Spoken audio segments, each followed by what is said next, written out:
Salut tout le monde.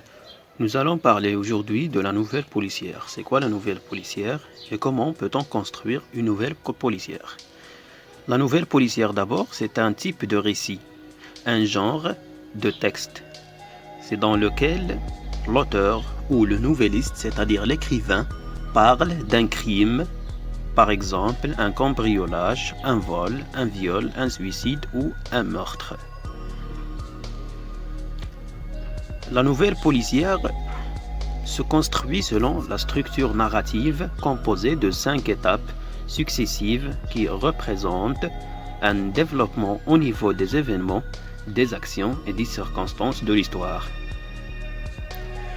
Elle commence par la situation initiale, l'élément perturbateur, les péripéties, le dénouement et la situation finale. La situation initiale.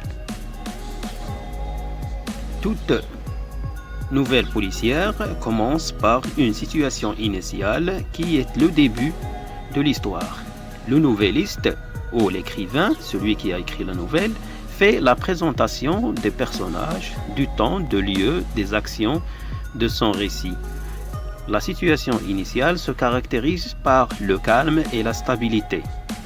Le narrateur utilise dans cette étape les temps de récit, notamment l'imparfait pour la description, le passé simple pour les verbes d'action et de mouvement. La deuxième étape du schéma narratif de la nouvelle policière, c'est l'événement perturbateur. C'est un élément inattendu qui déclenche les événements de l'histoire. Il brise, c'est-à-dire il casse le calme de la situation initiale. L'événement inattendu est généralement introduit par un indicateur de temps. À l'exemple d'un jour, un soir, soudain, tout à coup. Dans cette étape, les verbes utilisés sont conjugués au passé simple parce que l'action ici est soudaine et surprenante. Les péripéties se situent dans la troisième étape de la nouvelle policière. Il renvoie aux actions, aux événements déclenchés par l'événement perturbateur.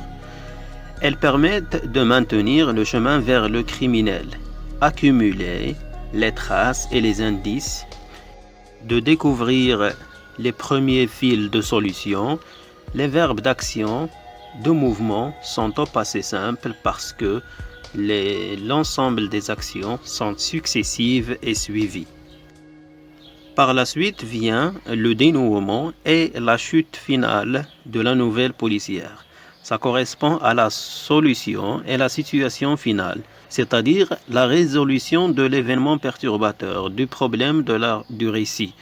L'auteur ici essaye de toucher les sentiments du lecteur à travers une série d'émotions, les larmes, le rire, la surprise et la peur par exemple. Donc la situation finale de la nouvelle policière, ça peut être par exemple l'arrestation du criminel et sa condamnation vers la fin.